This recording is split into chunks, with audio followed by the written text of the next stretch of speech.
Hello my lovely crafty friends, and it is time to delve back into my discarded project. If you've been following along, you will know this is a project I started back in kind of late August, early September 25, and did a lot of work looking at textiles that can be produced from discarded items. It is a GCSE art textile project that I'm doing in collaboration with a very good friend of mine, Miss Baker, who is an art textiles teacher. And I grabbed the book out of the cupboard because I put it in the cupboard back in middle of December with the view that I was going to come back to it when I had got a couple of other projects out of the way. So Junk Journal January is out the way. I've done Collage Breakthrough. So for today, I just thought I'd do a little flip through of where I got up to before I popped it away. So I'm just going to check you can see the whole book. Yes, right. So I've got my discarded student guide, which has helped me throughout the project. So I did my front cover using discarded items and lots of different techniques. Then we went into my mind map, and I used kind of discarded lettering and words from magazines, and just used discarded papers in the background. That was a little bit of my brainstorming. Made some flowers out of cereal packets. Then here we moved on to my mood board. So this is where I started to look at fabrics and colourings and different things that I could use to represent discarded materials.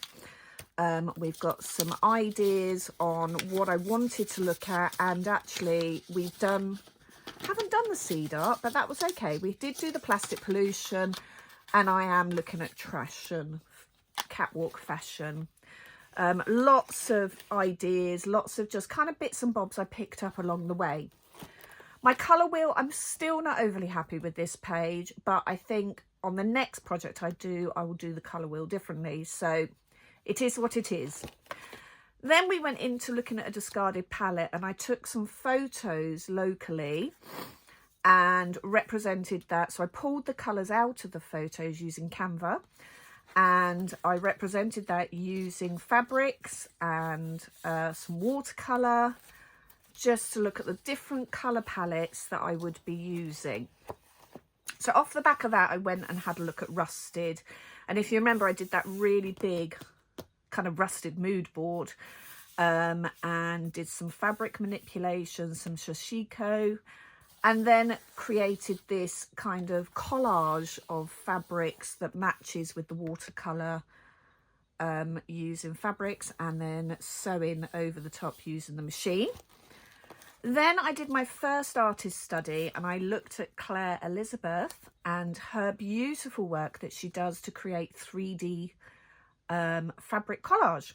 And she did this fantastic fabric soft sculpture of cigarette butts. So I went away and I kind of took some photos of some cigarette butts. I did some pencil sketching, did a little bit of artist research to match along with the images, and then I created my own soft sculpture using that rusted palette, mixing up some paints to create a rust effect, kind of do some drawing, looking at some photo studies of rusted, and then I created my own rusted can. Halfway through that though, I was asked to do some observational drawing, which we did of crumpled paper. And then to apply that to fabrics, I then created some momigami, and this page isn't finished. I realised when I got it out. Here I was going to look at some fashion designs using crumpled paper or paper, and I found this in a magazine. It's a paper coat using Map by Christian Dior. So let's keep going. So then I really wanted to look at the problem with plastic. I'm so overwhelmed by how much plastic we have in our day-to-day life, and I wanted to use that in my art. So just a mood board of different plastics that I literally found around the home. And then I went on to look at some manipulation of those fabrics, creating microplastics, pleating, doing some latch hook, some weaving, and then in that manipulating single-use plastic, I then did another artist study on Natalia Karova and her beautiful pieces of artwork that she creates using single-use plastic and then machine or hand sewing over the top. And that really inspired me to create my response to her work. So this is the piece I responded to. This is her piece, Centura, which we know is cornflower. And then I created my own, but I wanted to extend that a little bit further because I wasn't overly happy. Overall, I was pleased, but wasn't overly happy with the effect. So I then carried on manipulating plastics and looking at how we can manipulate plastics, sewing and melting, and yeah, lots of melting, lots of collaging over the top, some image transfer onto tape, and then created another piece that I was really happy with. So this was my other response to Natalia Karova, and this, I was so much more happy with this. So this one I did in layers. This one I did as a single piece. I stuck it all down and then I just sewed it. Whereas this one I did in layers and attached each layer in turn. So I was more happy with that. I'm definitely going to use some of this later. And did my little write-up and step-by-steps. And then I wanted to use some of those techniques I'd learned about the plastic manipulation into fabric. And I did a study of manipulating fabrics. I had so much fun with this. And the fraying I'm really pleased with, especially this slashed layered fabric. And then I pleated.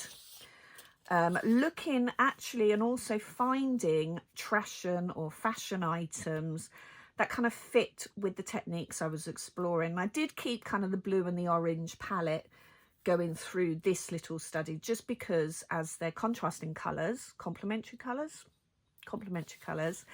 they work well together.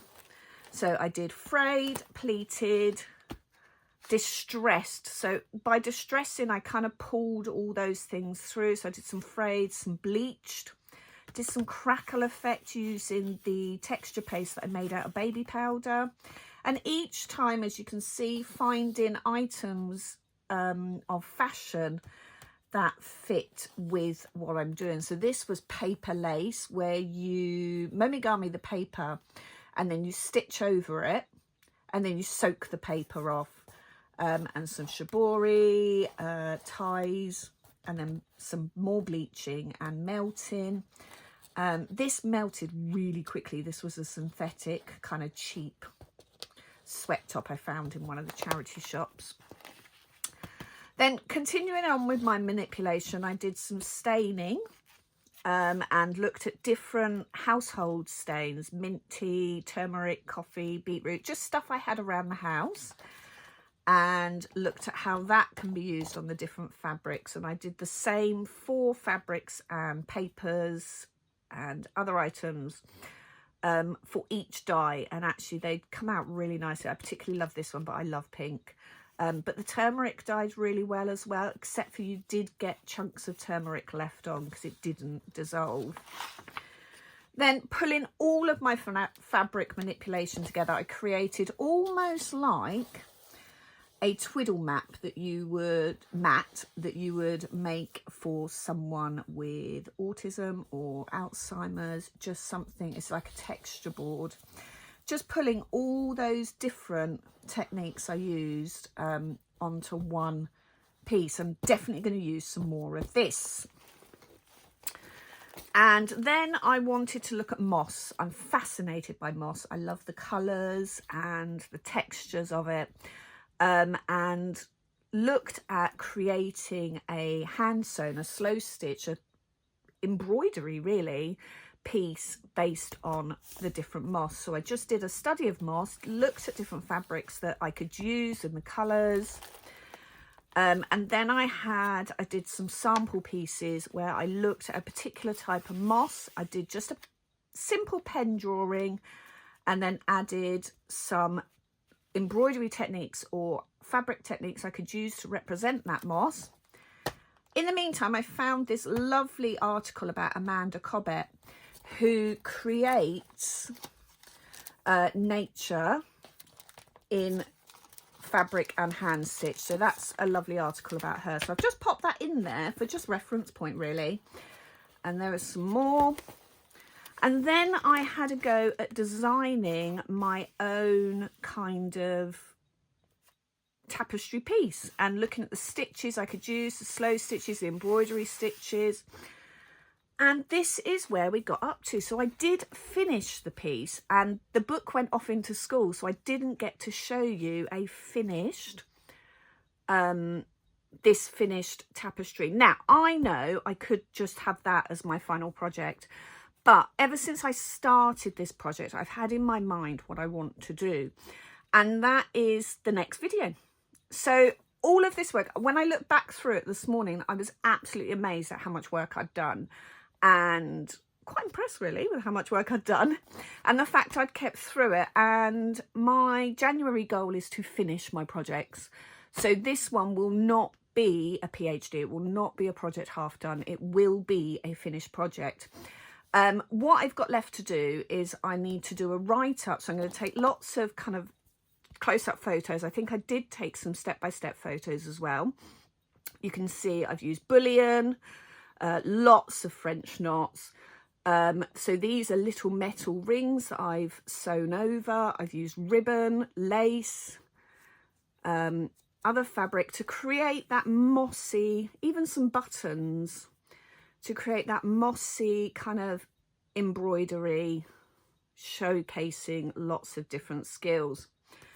So where do I go from here? So now I need to write this up because I'd forgotten I hadn't written it up.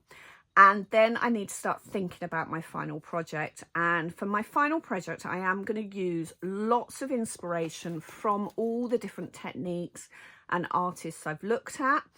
And I'm going to create a garment of discarded techniques and different discarded materials, and I will talk about that in the next video.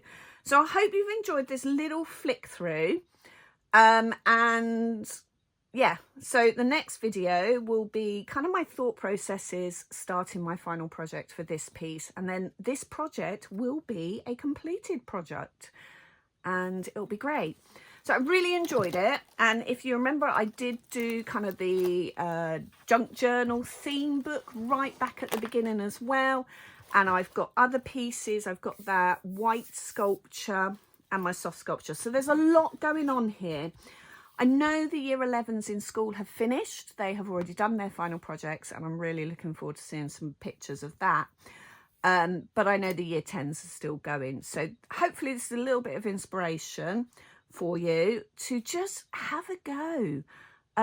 There's so many kind of GCSE and A-level art or art textile projects out there on Pinterest that you just pick a theme and just go with it. And yeah, it's been great that I've had my friend Miss Baker help me and guide me through this. But yeah, fantastic.